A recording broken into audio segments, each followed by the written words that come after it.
Hey guys, and welcome back to a Noob's Guide to Dark Souls from a Noob. Today we're going to be tackling several different things, and just in case you were confused about where we are, Undead Berg Bonfire is just down there when we climb the ladder. Now, I've adjusted a few things since the last time we played. I adjusted the brightness to max so that you guys can see. Looking back at the last video, it was kind of dark, so I wanted to change that. But this time, we are going to be doing our first of two differing paths that we can take. You can come under here, and you can walk under this bridge and find that dude. This is actually the first place that I learned to parry, funnily enough. It wasn't on that guy, it was actually on this dude, because attacking him was really annoying, especially since when I first started playing I didn't know how to kick. So I just taught myself how to parry this guy. I just forced myself to do it over and over and over again. And boy, am I glad that I did it. So we're going to attack here. Alright.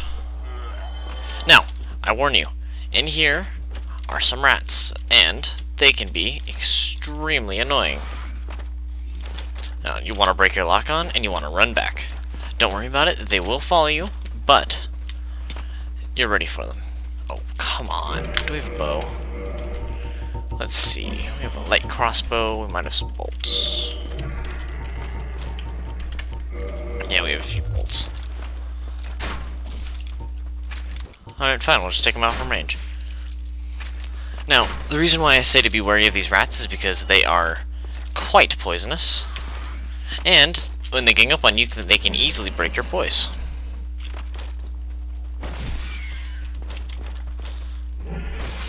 Go. There should be 3 total in that room. Alright. And here's the other guy. You can see there our poison meter filled up pretty decent amounts since we're not very resistant to poison. Gonna want to come up here. I'm sorry if I'm a little succinct and to the point, but there's a lot of stuff going on today. So, I need to get some things out of the way. Now, do not go up here. This is a very tough enemy over there. We're going to be dealing with him later in the game. Now you can see, well, there's a gate over there. How do we get over there? Well, I'll show you. Oh, after we deal with this guy, because this guy's a jerk. And he would follow us all the way back. Alright. Also, while we're running back, I want to note that we're not going to be leveling up for quite some time. I think that we are quite well leveled up for the time being. We actually have a lot more health than I'm accustomed to having, as well as stamina. So we're not going to be leveling up for a while. I don't recommend doing this if you're a new player, but I'm going to be doing it because this is just the way that I play, and even though it's a noob's guide, I want to be showing a very important part of a noob's guide. So, you see this bridge, you see a giant dragon, and you see that the ground is rather scorched. Well, here's what you want to do. Run across. You're going to get 555 souls for him killing all the dudes on the bridge. Very nice. Alright, come on, dragon. You may think, well, what happens if we come back out? He'll breathe fire again. You can block through it, but most likely it will break your stamina, or break your guard, I should say, so do not do it. What you want to do is you want to wait. Perhaps beckon him over. I don't recommend beckoning him over, by the way. You'll probably mess up the timing. He's going to jump down any second now, and right when he jumps down, start running. Make sure to stay away from his right foot. I found on the or any of his feet, really. I found on the PC version that your character can get stuck there. Now, you see he comes back. He will breathe fire here occasionally, and if he starts to, just run over here. Very nice. This is the sunlight altar that we have that we cannot access. That'll give you access to the Sunlight Covenant, also known as the Sunbro Covenant, and that is basically a co-op focused covenant, which is very nice. Now you see there we got the claymore. This is going to be the first weapon that we actually start using. However, let's see. We cannot use it with one hand. However, I really like the claymore. It's a very diverse and versatile weapon, and so we're going to be using it. Probably have ourselves some very heavy rolls. Yep, that's okay though. We're actually probably not going to be attacking with a with anything that requires a shield for a while, so that's fine.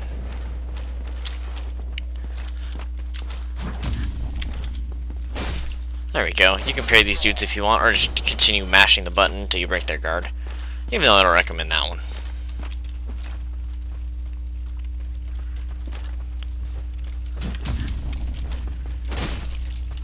Alright, I'm still trying to get a hang of the two-handed parry. You can parry with two hands, but it's pretty hard. I've never figured out how to do it. Now, just a little tip. You can run all the way up here, jump down, and make it before that gate closes, since that gate is not always closed. But we're not going to do that. You want to come back here, and you want to backstab this back archer, because these dudes are jerks, and kill the other archer. And switch back to your battle axe. Whoops, lock-on fail. Since we want to parry these dudes. I was wrong about the parry stuff. Now, you may look at that guy, that giant boar over there, and freak out. And I don't blame you. Especially when you're a new player, he's pretty freaky. But, over there we have some alluring skulls. What do these do? Well, they're going to attract enemies toward whatever spot we throw them to. So you see that fire? It's not Skyrim fire. You and enemies get damaged if you go through it. So make sure to line yourself up so you're just at the edge here when you're facing the edge. And then you turn around and throw, and the alluring skull should land near the fire, and he will walk into it. This is kind of a gimmick way to beat it, but you know what? I don't mind it. He's really hard to beat up front, and unless you're a lot later in the game, so I don't mind doing this. Plus, this is going to save you This is going to save you a lot of headache later on. I'm sure that it is possible to beat him up front, but you know what? We're not going to do it. There we go. Good boar. We should get an item for this. Fang boar helmet. Oh, crud. Yep, here's a problem. There are actually enemies from the next area that we're going to that will be attracted down up to us. You can see this fang boar helmet has how much poise? 12. So if we go back, 44 poise, really good. And you know what? Since we're already heavy rolling it, let's put on our knight gauntlets. We're just going to be tanking it out for a while. Oh man. Jeesh. I'd have to do overhead attack there because that corridor is really narrow. Now, remember, always look around. You can see, okay, there's a guy up there, dude up there. So come in. Usually there will be an enemy up here on your right, but since we use the alluring skulls, he is not there. Now be aware of that guy jumping down, because if you jump down on an enemy, you will stun them, and this occurs if an enemy does it to you. You'll take, I think, like 2 damage. It's nothing much at all, but you'll take some damage, and that's really the main point. If you get hit here, don't really pay it any mind. With the build we're running, it's not going to do too much damage. Now, here's one thing that you want to do, however. You want to come over here. Whoops. Don't miss your block. You want to come over here, and you want to pick up this mystery key. This key is a mystery for the time being, but we'll be getting into it later, actually. Alright, let's climb up. Now, this area is actually quite difficult if you're new. I found it to be extremely difficult. But, I'm going to give you some easy tips on how to avoid the difficulty. First, let's walk across here. Whoa! I think my video just finished uploading. Because I'm trying to upload a video while I'm doing this, while I'm recording this. Sorry for the lag there, guys. I totally didn't mean to do that. Alright, the trick for that, trick for getting that soul is to stand on the crossbeams, and when you're at the junction to get through the, to turn that to the actual soul. Bleh, I can't talk today. Basically, when you're at the junction, you're going to want to turn the camera around until you're facing it directly, and then start walking. Same thing with walking back. Now, left is going to take us to the main area, but we want to go right. Make sure that you two-hand your weapon, and hold control to start walking, or start walking. Actually, crap. You know what? Yeah, it's because our armor is making noise. These guys are really annoying. They are Balder Knights. Very quick, and kind of difficult to parry. Now, when they hold their sword up like that, hold on, I want to see if I can try to get them to do it again. Like that. Don't attack them.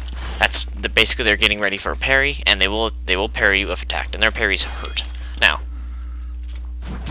basically their parry timing when they stab forward like that is the same for the normal sword guys, and once you have him parried, hit him once and he'll die. Very good. Oh, we got a Titanite shard and some Balder armor. Let's compare that to our armor. I think it'll be lesser, but... yeah, okay, we don't want to use that. There's a Knight shield right there. Very good if you started out with a shield that did not block 100% of physical damage. Very good shield. Doesn't look too good, so I don't usually use it when I'm running a light build like that. Alright, Spear guy, he's not really guarding anything, but we don't want to be flanked with what's coming up. So just a simple parry will take him out. And again, my trick to parrying is attack right when the weapon looks like it would hit you, and like real life. So that's usually how I do it. Turn left, there's a Balder guy over here. Again, one parry should get him down. There's a Spear guy over there, but he's so slow it doesn't even matter. There we go. Did he drop? Oh, I thought he dropped something. Hard with all the brightness turned all the way up. Spear guy, you probably don't have to kill him, since he'll probably stop following you by the time you get to the next area. But, I felt like it. Now you're going to want to turn left. And this should release the gate. Make sure that you follow as close along the left there as you can, because there's a Balder Knight that will be attracted to you if you come there. There we go. This corpse has a key on it that will get us to a much later area, and pull the lever. Pulling this lever is going to be very useful for running back to the Sunlight Altar later, since that is going to be our covenant for this playthrough. Yes, we're going to be helping other players. Here's the halberd, a very powerful, very diverse weapon, actually. Quite fun. Now I'm going to draw this guy. You can stand in this hallway without drawing the other two Balder Knights. Now for that attack, let's go over the parry. Let's go over parrying these guys. Come on out here, dude. That attack that you saw him do, you're like, what, did you parry his shield? No, you're actually parrying his sword behind the shield, so you want to... ow. Compensate for the sword. You're not parrying the shield, you're parrying the sword. It's a much later timing, and of course I gotta hit his other attack. Come on. Alright, if you get hit, pull back and heal, and since we have so much poise, it should not too much damage. There you go. Alright. You can see